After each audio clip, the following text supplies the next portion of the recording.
ইনশাল্লাহ এই যে আগামী মাসে বাজেট উপস্থাপন করা হবে, সংসদে বাজেট হওয়ার সাথে সাথে আমরা আরও অনেক বেশি সংখ্যক মায়ের কাছে, সারা দেশে আরও অধিক সংখ্যক মায়ের কাছে আমরা ফ্যামিলি কার্ড পৌঁছে দিতে পারবো।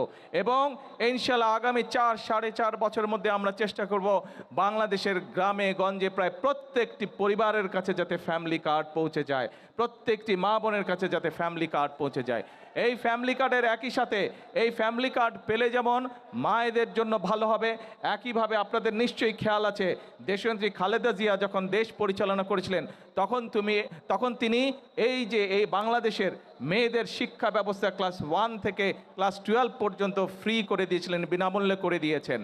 আমরা এই ফ্যামিলি কার্ডের পাশাপাশি আমরা মাদেরকে, আমাদের এই দেশের নারীদেরকে যেমন অর্থনৈতিকভাবে স্বাবলম্বী করতে পারি চাই, ঠিক একইভাবে আমরা চাই যে এই দেশের নারীরা একই সাথে শিক্ষার আরও যাতে সুযোগ পায়। সেই জন্য আমরা সিদ্ধান্ত গ্রহণ করেছি যে আমরা ডিগ্রি বা স্নাতক পর্যন্ত মেয়েদের শিক্ষা ব্যবস্থা অতি দ্রুত আমরা ফ্রি করে দেব, যাতে তারা মেয়েদের লেখাপড়া করতে কোনো রকম খরচ না হয়। এবং শুধু তাই নয়, মেয়েদের মধ্যে যারা ভালো রেজাল্ট করবে, পরীক্ষায় ভালো করবে, তাদেরকে আমরা সরকারের পক্ষ থেকে তাদেরকে আমরা উপবৃত্তির ব্যবস্থা করব। প্রিয় ভাই বোনেরা, একটু পরেই মাগরিবের আজান দেবে, আপনারা সেই দুপুর থেকে অপেক্ষা করছেন, অনেক মানুষ ক্লান্ত হয়ে গিয়েছেন। একটি কথা আপনাদের সামনে তুলে ধরতে চাই, এই ফ্যামিলি কার্ড যখন মায়েরা পাবে, শুধু কি মায়েদের ভালো হবে, পুরা পরিবারের উপকার হবে না? পুরা পরিবারের উপকার হবে এটা। একই সাথে আমরা যে কৃষক কার্ডের কথা বলেছি, সারা বাংলাদেশে প্রধান পেশা হচ্ছে কৃষক, কৃষকের সংখ্যা হচ্ছে এই দেশে সবচেয়ে বেশি। কৃষক কার্ড যখন কৃষকদের হাতে পৌঁছাবে, কৃষকদের উপকার হবে না? কৃষকদের উপকার হবে। একইভাবে যে আমরা খাল খননের কথা বলেছি, এই যে আজকে 2টি খাল পুনর্খনন আমরা শুরু করেছি, আমরা সারা বাংলাদেশে খাল পুনর্খননের কাজ শুরু করেছি। যেখানে খাল পুনর্খনন প্রয়োজন, খাল আমরা পুনর্খনন করব। যেখানে খাল খনন প্রয়োজন, সেখানে আমরা খাল খনন করব। অর্থাৎ প্রিয় ভাই বোনেরা, এই দেশের মানুষ বিগত 1 যুগ ধরে আন্দোলন করেছে তাদের রাজনৈতিক এবং অর্থনৈতিক অধিকার প্রতিষ্ঠিত করার জন্য। প্রিয় ভাই বোনেরা, গত 24-এর 5ই আগস্ট বাংলাদেশের ছাত্র জনতা সেই স্বৈরাচারকে বিদায় করেছে। বিদায় করার পরে প্রিয় ভাই বোনেরা, এখন হচ্ছে দেশ গড়ার পালা। আমাদের ছাত্র ছাত্রীদেরকে, এখানে একটু আগে একজন এই কলেজের ছাত্রী এসেছিল, তারা এখানে তাদের কলেজের একটি ইনস্টিটিউশন বিল্ডিং করতে চাইছে। আমরা এই বাজেটে, আগামী যেই বাজেট সেই বাজেটে আমরা শিক্ষার উপরে সবচেয়ে বেশি বরাদ্দ রেখেছি, যাতে করে আমরা যেমন স্কুল কলেজ তৈরি করতে পারবো নতুন নতুন যেখানে যেখানে প্রয়োজন। একই সাথে আমরা যখন রান্না করি, মশলা যদি খারাপ হয়, রান্না কি ভালো হয়?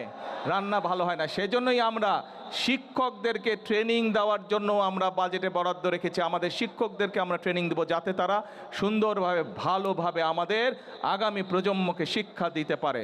প্রিয় ভাই বোনেরা, এখানে এই যে একজন অনেকক্ষণ ধরে একটা উঁচা করে সাইনবোর্ড রেখেছে, ইপিজেড লিখে রেখেছে।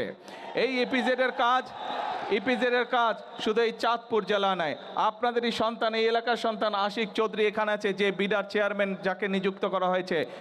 তাকে আমি আজকে দায়িত্ব দিয়ে যাচ্ছি, যত দ্রুত সম্ভব সব কিছু বিবেচনা করে, সম্ভাব্যতা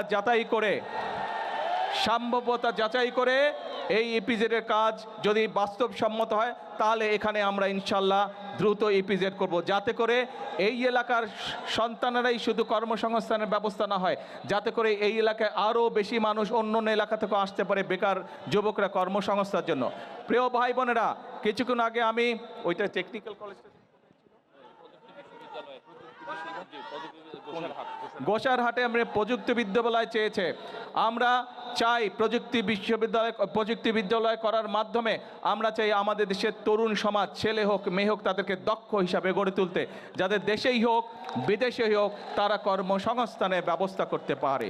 প্রিয় ভাই বোনেরা, এই ফ্যামিলি কার্ডের কথাই বলুন, এই কৃষক কার্ডের কথাই বলুন, খাল কর্মসূচির কথাই বলুন, ইপিজেডের কথাই বলুন, এই টেকনিক্যাল কলেজের কথাই বলুন, এই সকল যদি আমরা বাস্তবায়ন করতে পারি, তাহলে ধীরে ধীরে এই দেশের মানুষের ভাগ্য পরিবর্তন করতে সম্ভব হবে।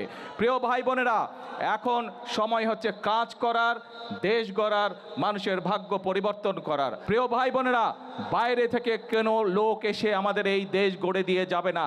এই দেশ যদি গড়তে হয়, আমাদের সকলের ভাগ্য, এই দেশের 20 কোটি মানুষের যদি ভাগ্য পরিবর্তন করতে হয়, তাহলে 20 কোটি মানুষের 40 কোটি হাতকে শ্রমিকের হাতে রূপান্তরিত করতে হবে।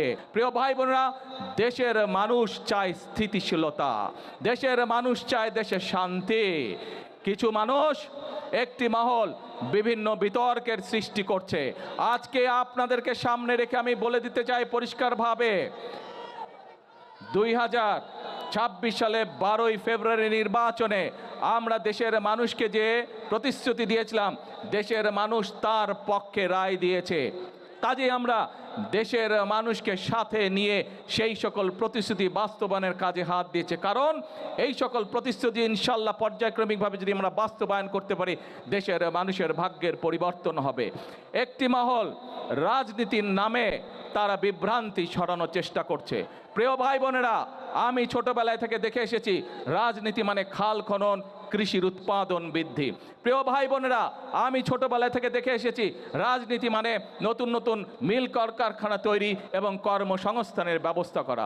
প্রিয় ভাই বোনেরা, আমি ছোটবেলায় থেকে দেখে এসেছি রাজনীতি মানে মানুষের স্বাস্থ্যের ব্যবস্থা করা।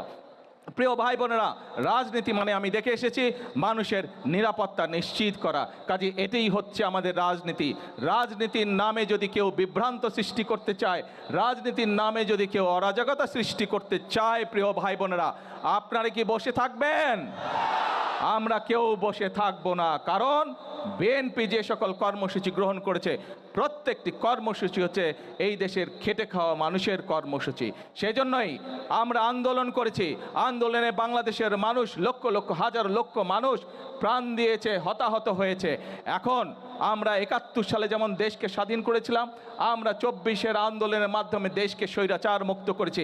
এখন হচ্ছে আমাদের দেশ গঠনের পালা, এখন হচ্ছে আমাদের মানুষের ভাগ্য পরিবর্তনের পালা। কাজেই আমার এই রাজনীতির সাথে, দেশের মানুষের ভাগ্যের পরিবর্তনের রাজনীতি, দেশ গঠনের রাজনীতি, এই রাজনীতির সাথে আপনারা কে আছেন? হাত তুলুন। আসুন আজকের এই জনসভায় আমরা প্রতিশ্রুতিবদ্ধ হই, এই রাজনীতিকে কেউ যাতে বাধাগ্রস্ত না করতে না পারে। সেজন্যই আমরা একটি কথা বলে থাকি, করব কাজ গৌরব দেশ সবার আগে। স্লোগানটা কি হলো? করব কাজ সবার আগে। এটাই হোক আজকের এই জনসভার আমাদের প্রতিশ্রুতি, এটাই হোক আমাদের প্রতিজ্ঞা। আসুন, সামনের দিন দেশ গড়ার রাজনীতি, সামনের দিন মানুষের ভাগ্য বদলের রাজনীতি। আল্লাহ হাফেজ। বাংলাদেশ জিন্দাবাদ।